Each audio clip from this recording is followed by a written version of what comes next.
Are you in an uncomfortable place? A place where your back is against the wall?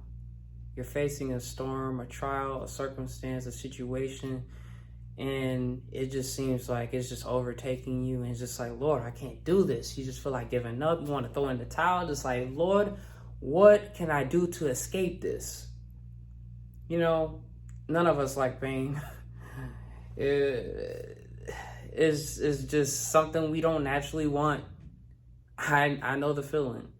I'm in a situation now. I just want to run away. I just want to escape the situation. But what if I told you that sometimes, we like to blame the devil for everything, but God also orchestrates things in our lives too to bring out the best in us. Not so that he can attack us and try to punish us, but for our good. As a matter of fact, if you read Hebrews 12, it talks about despise not the chastening of the Lord, neither faint when thou art rebuked of him. And we must endure the chastening, because if we endure the chastening, we will be considered sons and daughters of the kingdom. So I want you to be encouraged, because if you're going through a trial and it seems like you're out of control, you don't know what to do, you can't sleep at night, you're having trouble, and your body acting funny, mind is going crazy, feel like you just like instability just all over the place. God just like, come to me, all you that labor and are heavy laden, and I will give you rest, for my yoke is easy and my burden is light. Let not your heart be troubled, neither let it be afraid. A lot of times we allow our hearts to be troubled because of the circumstances that we can't run away from. We try to escape it. But what if I told you the very thing that you're trying to escape is the very thing that God is using to develop you? Though it hurts for a season, though it's painful for a season, though our light affliction is but for a moment, it worketh out a greater good. So we can't look to what we see, but we got to look to what we can't see, because we have to understand that all things work together for the good to those that love God. And when we understand that, we develop this trust. This is why we must study the word. This is why we must meditate on the word day and night. And I'm telling you, it's not easy. I mean, I hear the scriptures and sometimes I was just like, Lord, I know what the word says, but Lord, this is just too much. Yeah, it's too much for me. It's too much for you, because it wasn't meant for you to bear. You aren't meant to bear those burdens that you're facing. I'm not meant to bear the burdens that I'm facing. It was never meant for me to carry. That's God's burden. He wants to take on the burdens. That's why it says, cast your burdens over on the Lord, for he cares for you. But a lot of times when we cast it over on him, we want to pick it back up. Say, I give it to you, God. I give it to you. Okay, you can have it. You can have it, but I'm gonna keep looking at it. I'm gonna stay right here. Whoa, God, no, you messing, you getting into my grill. See, the thing is, we react to the circumstances of life, and we're tempted to pick back up the very thing that we cast over and gave to God. And see, that's where the anxiety comes in. That's where the fear comes in. That's where the confusion comes in, because we aren't really truly trusting in the rock. But there's hope. There's hope.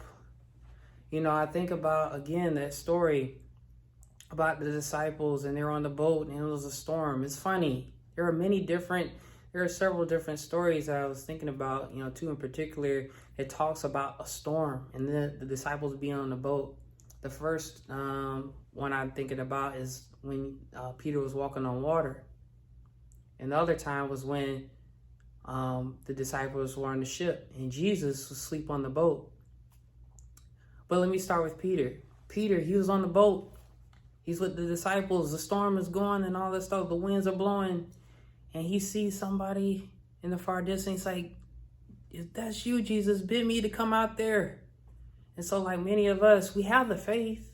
We have enough faith to step out. We have enough faith to step outside the boat. We get outside the boat and it's like, all right, I'm going to walk this thing out. I'm going to walk this thing out in faith. I'm trusting God. Boom, boom, boom. And then all of a sudden, it's a storm. And it's like, wait. Like, I don't, like, it's like a lot of times we want to be like, why is there always a storm? Like, why can't it just be a sunny day and I could walk on the water? Then it'll be a whole lot easier, God. Like, come on. But see, God's not concerned about how you feel per se. He's more concerned about the condition of your heart. He's like, I want you to be formed in my likeness. I want you to look more like me. I want you to love like me. I want you to think like me. I want you to talk like me. I want you to walk like me. I want you to be like me. And you can be like him when you believe what the word says about you and what the word says about him.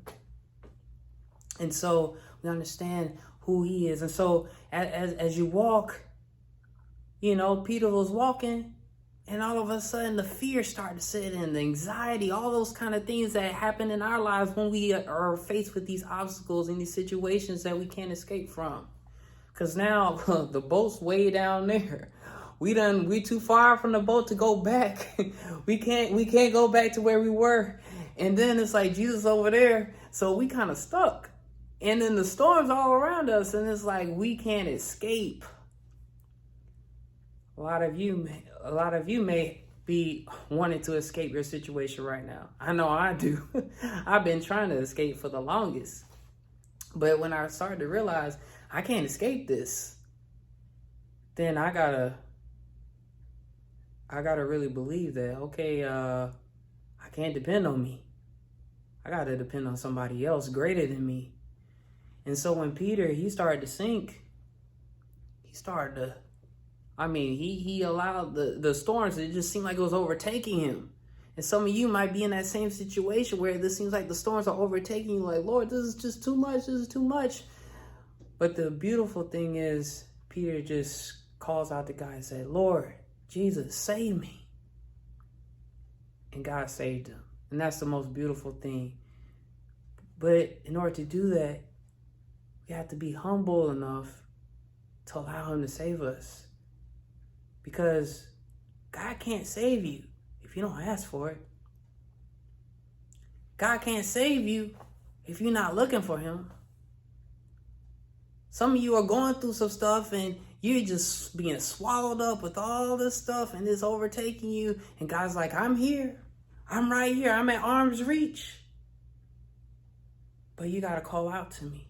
And if you call out to me, I can come help you. I can come save you. And so I want you to meditate on this scripture, Matthew 7, verse 7, and it follows 7 through 11. Ask and it shall be given unto you. Seek and ye shall find. Knock and it shall be opened unto you. For everyone that asketh receiveth, and he that seeketh findeth, and to him that knocketh it shall be opened. Or what man is there of you whom his son ask bread, and he give him a stone? Or if he ask a fish, will he give him a serpent? If ye then, being evil, know how to give good gifts unto your children, how much more shall your Father which is in heaven give good gifts to them that ask him? And so I want you to just ask. If you find yourself in a situation that's humbling you, that just seems like you can't avoid, this is a perfect opportunity for you to cry out to God, and God can save you. He can rescue you. But some of you feel like, I know the word says he'll never leave me nor forsake me, but I don't hear him. I don't see him nowhere. I don't know what he's doing. Just like the other example where the disciples were in the boat and Jesus was in the back of the ship asleep. Some of you are just going through life and Jesus is asleep on your boat, and there's waves are just overtaking the boat and y'all are about to sink. And it seems like God don't care about you. He don't love you and he ain't there for you. And it's like, God, what are you doing? But Jesus, like, he got up. He spoke to the storm. He said, peace be still. Which shows you it's a spiritual battle. Our battle is not against flesh and blood. It's against spiritual wickedness in high places. But guess what? We have the authority in us to say, peace be still to our situation. But we have to choose him. And when we choose him, he's able to give us the peace. He's able to give us the restoration. He's able to give us the joy. He's able to give us the ability to love. And so when we deny ourselves, we humble ourselves and say, Lord, your will be done and not mine. Then God is able to get the glory in your life. So I just want to say this one thing. Just ask. If you need help, God is here to help you. You may not always feel like he's there, he's listening, but he's listening. Oh, he knows. In fact, he allowed the whole circumstance to happen. And he's like, I allowed it so that I can get to your heart, so that you can really see me for who I really am, and how much I love you, and how much I care for you, and how much I'm able to turn things around and deliver you. He's just only trying to strengthen your faith in him.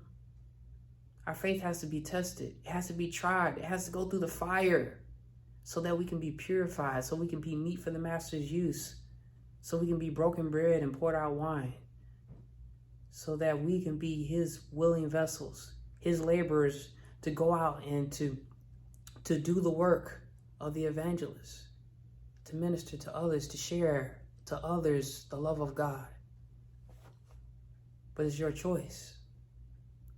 Will you ask him to help you?